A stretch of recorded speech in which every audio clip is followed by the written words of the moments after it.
Doing a code scan on a 2011 Ram 1500. Customer complaint, engine cranks okay, but either hard start or no start. So I'm doing a complete code scan of the car right now to see what kind of DTCs we currently see or are available. This can take a few moments depending on the scan tool that you have. We're using the Solus Edge for this. Alright, so let's see. We have lost communication with master power window switch, stored. ECU reset recovery occurred, stored. Communication with right front window module, stored.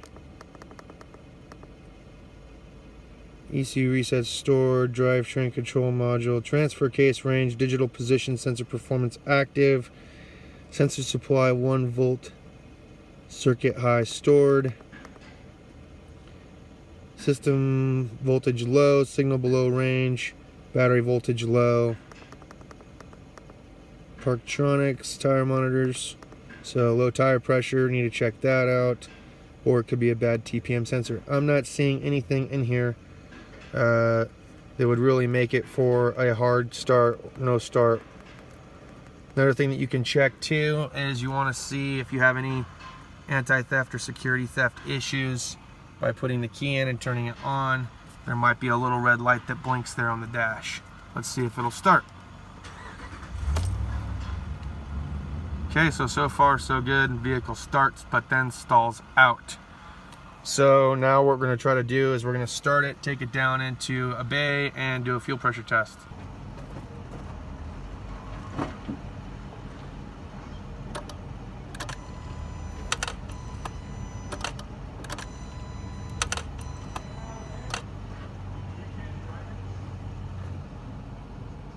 Okay, so we are making pressure. See how long it takes for it to drift. Alright, so it's still slowly trickling. Let's see what happens when we crank it. We're at 40 psi.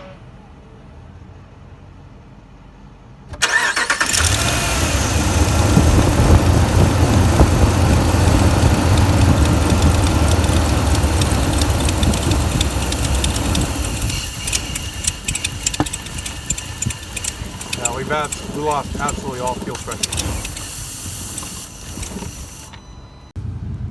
Alright, gonna be checking for a dark blue with orange. That's our output voltage, and black with blue. That's gonna be our ground side of the fuel pump connector. We're verifying power and grounds before condemning the fuel pump. So let me get it reconnected. Okay, key on, engine off. We have 3.2 millivolts on our ground side of the circuit. And now I'm going to be testing the power side. Okay, this is the key on, engine off, power side of the circuit. I got what I believe is a good ground, and I've got no voltage. So now I'm switching to the ground. Okay, ground side of the circuit, I also have 0 volts. Now we're going to have to move our way to the power distribution box and check the relay. M37 is supposed to be our fuel pump relay fuse, which is a 10 amps. Now we got to get a test light and check power and ground.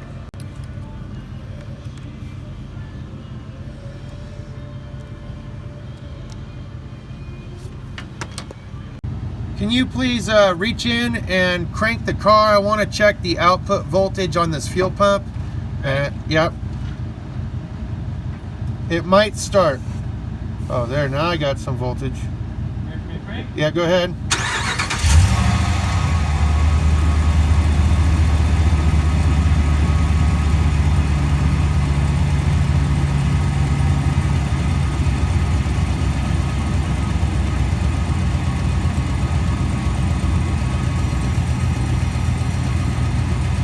Let it run for a second. I want to see if it does anything. Thank you. So after about an hour of sitting, we're still getting charging voltage going back to the fuel pump. We got an intermittent condition now. The result may very well be a bad fuel pump relay, which is incorporated into the TIPM. So we might be looking at a bad TIPM here. All right, so kind of an interesting little scenario here. Car came in, like I said in the beginning of the video, hard start or no start, would crank, but just often would stall out. Checked it out for myself, pulled codes, and then started it to verify the complaint, and the vehicle immediately stalled. Put a fuel pressure tester on it, checked fuel pressure, initial prime, good. We were sitting at around 50, 55 PSI or so. Slowly tapered off down to about 40 PSI roughly over the course of about 5 minutes, 10 minutes. So it was slowly drifting, but it wasn't rapid descension. So I was thinking, okay, let's go ahead and start it and see what happens. Started it back up, and as soon as it started, again, the fuel started coming way down and eventually stalled out. We lost all fuel pressure. I was like, okay, cool. So now what? So now we got to check power and grounds back at the fuel pump, put some back pin probes in it, had a good ground. Didn't seem like I was getting any voltage back there to the fuel pump with the key on engine off. Had somebody, went to the TIPM. They have a 10 amp fuse M37, and the fuel pump relay is actually built in or incorporated into the TIPM, the totally integrated power module. So at this point, there's no way to check the switching side because it's internal to the TIPM. The only thing I was able to check was a 10 amp fuse, in which case it was good. So went back underneath the car, back to the fuel pump to retest the output voltage while somebody else was cranking it or starting the vehicle. To no surprise, the vehicle actually started and maintained an idle and did not stall out or drop off. So at this point in time, it seems like it could be only during, this situation's only happening during like that cold start or that first start early in the morning while temperatures are low.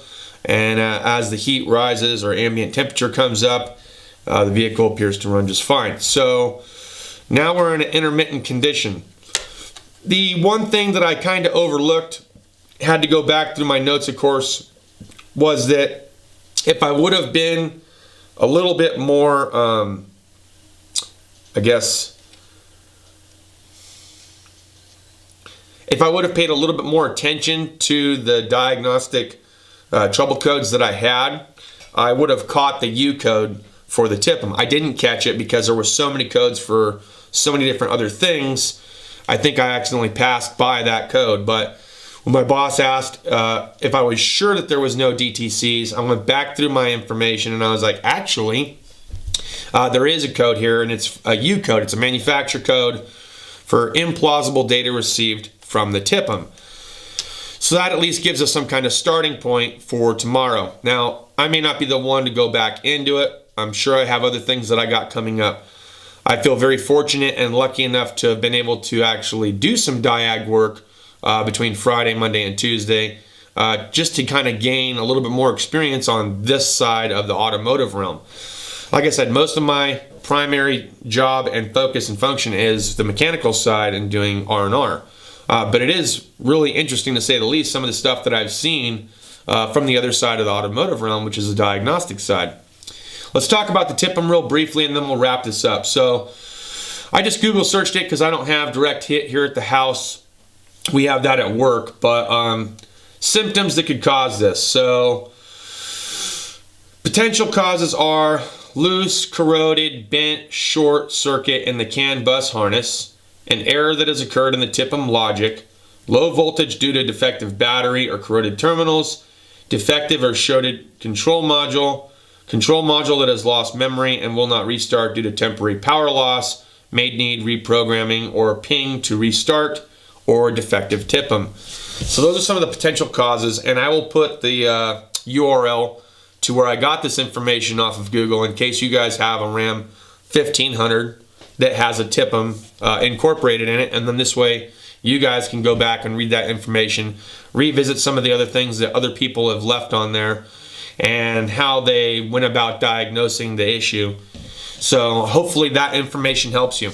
Look, that's all I got for this video, guys. Thanks as always for watching. If you liked the video, give it a thumbs up, and if you found it helpful, give it a thumbs up. If you didn't like the video and didn't find it helpful, to say the least, Give it a thumbs down. Share if you want to share, and we'll see you guys next time. Deuces.